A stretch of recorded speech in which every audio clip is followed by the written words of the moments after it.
mông đi thôi. Từ mông đi à.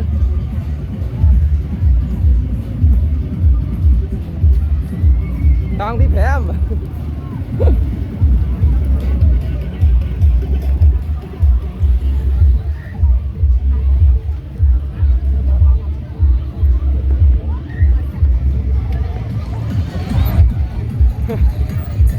Tao đi về ăn tao đi pram.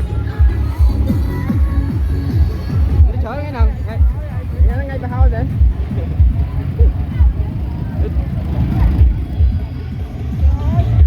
Chở bên trong đi mua lại tông đi pram cho ngay nào.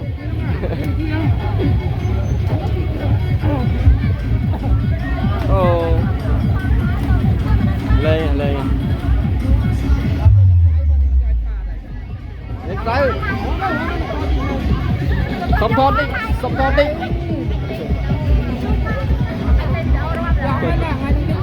Để cho bên này, cho bên tên này.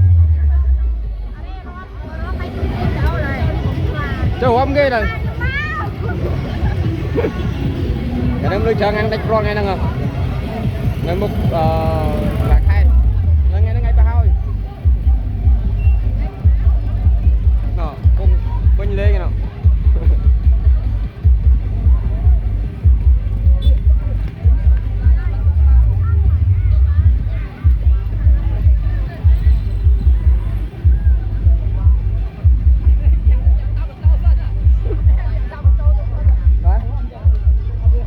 Chơi hoa bông đấy, chơi hoa bông.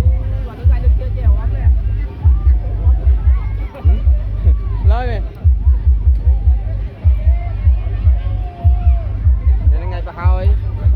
Con đi pram cái nâng. Con đi pram nó mình lên chứ ngày nâng. Sao mới nhờ sao mình lưu tiền. Sao mình lưu tràn. Đây là ngày sẽ bói các bạn.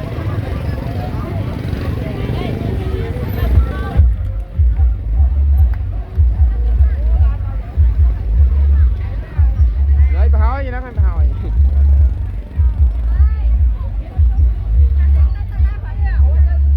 Rua mui mờ. Rua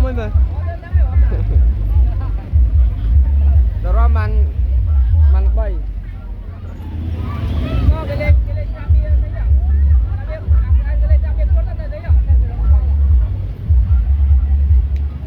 Con đi pram cái năng con đi pram.